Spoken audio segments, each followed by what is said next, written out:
Barred from the U.S., some even detained at airports, including right here in the Bay Area.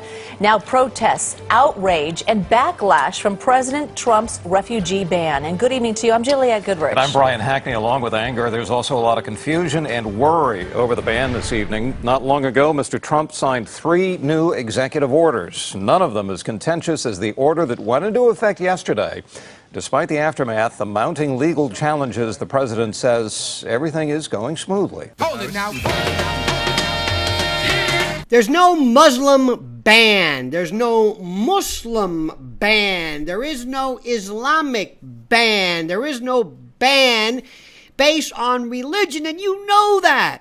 You know that. Everybody knows that. You're supposed to know that. Why can't people get the facts right? Why can't people understand, especially these individuals who fancy themselves, I guess, the Hollywood types, and that, God, for whatever this SAG Award, I'm so goddamn tired of award shows. The Screen Actors Guild Awards were held last night, and while the event was filled with the usual glitz and surprises, it didn't turn political in a hurry. Here is Natalie Morales. Good evening, fellow SAG-AFTRA members and everyone at home and everyone in airports that belong in my America. Ashton Kutcher was just one of the many stars expressing opinions about President Trump's recent immigrant travel ban.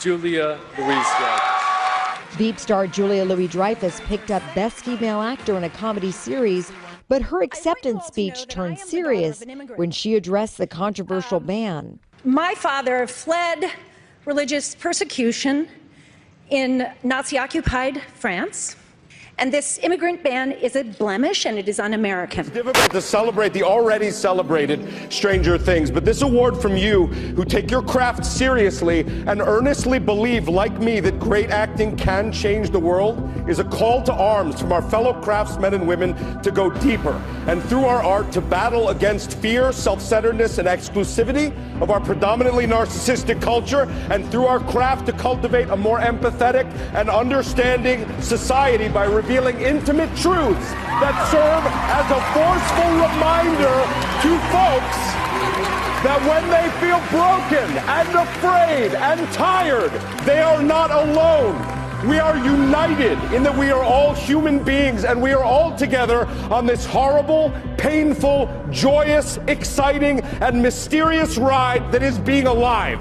Now, as we act in the continuing narrative of Stranger Things, we 1983 Midwesterners will repel bullies. We will shelter freaks and outcasts, those who have no home.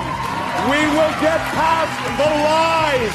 We will hunt monsters. And when we are at a loss amidst the hypocrisy and the casual violence of certain individuals and institutions, we will, as per Chief Jim Hopper, punch some people in the face when they seek to destroy the weak and the disenfranchised and the marginalized. And we will... Wow.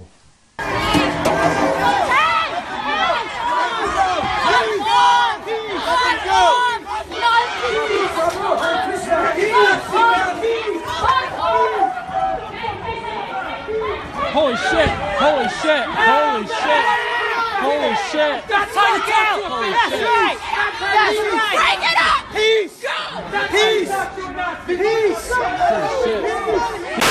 We're here today to deliver a vociferous no to the president and the misguided executive orders that are shocking to a majority of Americans and are inflicting wounds on this country. This executive order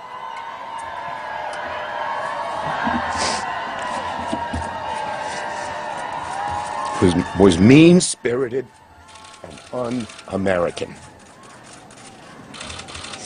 It was implemented in a way that created chaos and confusion across the country, and it will only serve to embolden and inspire those around the globe who will do us harm. Where hundreds of protesters are taking a stand against Mr. Trump's order. Jackie. Juliet, what we know for certain is that a 30-year-old Iranian man plus an elderly couple from Iran, were detained earlier, and they are still here. Their family members are also still here. They're trying to get in touch with them and to be able to speak with them. those people are just part of the reason many protesters showed up for the Muslim ban protest. Refugees free! Set the refugees free! Hundreds swarmed the arrivals terminal at SFO today. In fact, so many people showed up, the protest had to move outside. Protesters showed up for several different reasons. There were lawyers volunteering their services for those who were seeking answers for family members who live in one of the 7 banned countries, and citizens who are in shock at the speed of which President Trump's executive orders are turning into action were here too. You said you showed up at airports, and part of the reason that you went is because there were virtuous refugees stuck in those airports and they couldn't get into the country as they deserve to do. Mm-hmm. I wonder if it occurred to you that by protesting outside those airports, you prevented, like normal people, from getting on airplanes and going to their jobs or to see their family or an ailing loved one. You did. And I'm wondering why you thought you had the right to do that, why you thought you had the right to hurt people who had nothing to do with these executive orders at all, who might agree with you. Why did you have a right to hurt them? So I just want to bring it back to the fact that this all happened in the first place because people were not able to come onto American soil. So yes, I understand you're asking now out of concern of people who felt like they were inconvenienced for a couple of minutes. No, not who felt but like. really, we're talking about people who were afraid of their lives of being deported. Who were inconvenienced by you? I'm just going to say that. Okay, well, we have people who celebrated their First Amendment rights. You know, the act of non-violent civil disobedience is a pinnacle of so many rights that we have fought for in this country, and we know that democracy is messy. We know that so much of the freedom that we try to defend every day, we have people who defend freedom both here and abroad. People Stop we have the to go to talking war points to for just one second. Talk like a human being for just 1 second, Cameron, just for 1 second. I've heard all this before for like 25 years. And I agree with the First Amendment. I just want to ask you a really simple human question. Did you think about the people who you were hurting when you blocked access to airports? Did you think, well, I think about there's some normal person who wants to get through and they're not getting through because of me? Their motivation is love. That's why we're out here. We're out here for love. Where do we begin? First of all, in terms of your party's reaction to the ban, the travel ban, and would you call it a Muslim ban? It's absolutely a Muslim ban, and more seriously, it's a religiously based ban, which means they could pick on Muslims today, but who are they going to pick on tomorrow? But it's not a ban on all Muslims. Well, but wait a minute. They said that they could add countries anytime they want, and we have to start with what Donald Trump said originally. He said he wanted a Muslim ban, and then he sent it to some lawyers and some folks to try to language it up so that it could pass muster. But the intent here is very clear. It is a Muslim ban. He was asked, would it exclude other people, and he said no, it would not exclude people from other religions. It would exclude Muslims, though. So this is a Muslim ban, and we should focus on that because that's new.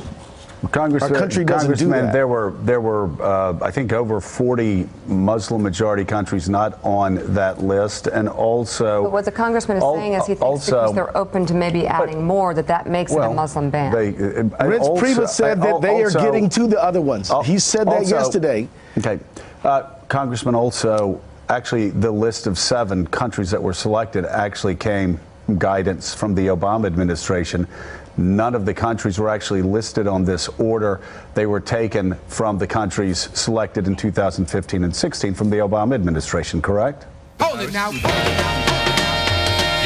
The order bars, I'm reading very carefully, the borders are all people hailing from Iraq, Syria, Iran, Libya, Somalia, Sudan, and Yemen.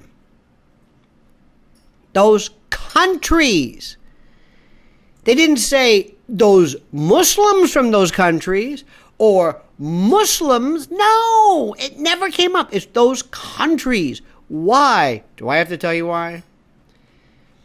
Do I really have to tell you why? Tell me. Don't make me tell you why those countries were picked out.